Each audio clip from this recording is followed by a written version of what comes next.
அந்த அகழ்வு பணிகளில் பணியாற்றுகின்ற சட்ட வைத்திய நிபுணர் செல்லையா பிரணவன் மற்றும் தடயவியல் தொல்பொருள் பேராசிரியர் ப்ரொஃபஸர் ராஜ்சுமதவா அவர்களினுடைய அறிக்கைகள், ஆரம்பகட்ட அவதானிப்புகள் மற்றும் பரிந்துரைகளின் அடிப்படையில் 3 விதமான விடயங்கள் 2 பேரினாலும் அன்றைக்கு தெரிவிக்கப்பட்டுள்ளது.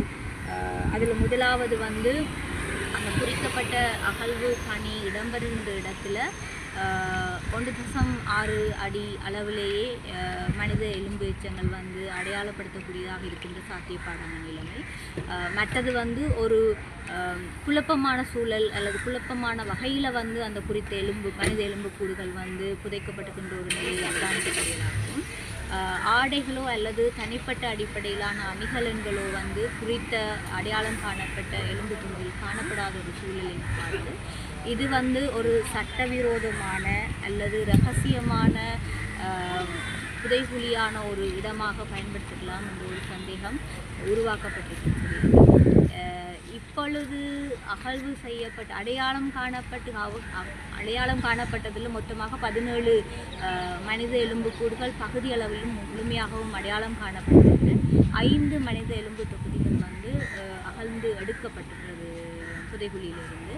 இந்த அடிப்படையில் தொடர்ந்தும் பல மனித எச்சங்கள் பகுதி அளவில் அடையாளப்படுத்தப்பட்டு இருக்கின்ற காரணத்தால் தொடர்ந்து இந்த மனித புள்ளிகள் தொடர்பான விடயத்தை வந்து தோண்டுதல் நடவடிக்கையை தொடர்ச்சியாக செய்ய வேண்டும் என்பது தொடர்பாகவும் பரிந்துரைகள் வந்து அவர்களால் மேற்கொள்ளப்பட்டது. பாதிக்கப்பட்டவர்கள் சார்பாக மண்டல தோண்டல் சட்டத்தரணி ஆணையம் அந்த முன்வைப்பு வைக்கப்பட்டதுடன் அடிப்படையில் நீதிமன்றம் வந்து நிபுணர்களின் கருத்துக்களை வந்து கவனத்தில் எடுத்து தொடர்ந்தும் குறித்த மனித புதைகுழி அகழ்வு நடவடிக்கைகள் வந்து அவர்கள் திருப்திப்பட்டு அந்த புதைகுழியினுடைய முடிவு வரையிலான அடிப்படையில் திருப்திப்படும் வரையில் குறித்த அகழ்வு நடவடிக்கைகளை தொடர்ச்சியாக நடத்துவதற்கான நடவடிக்கைகளை மேற்கொள்ள வேண்டும் என்ற கட்டளை ஆக்கியதோடு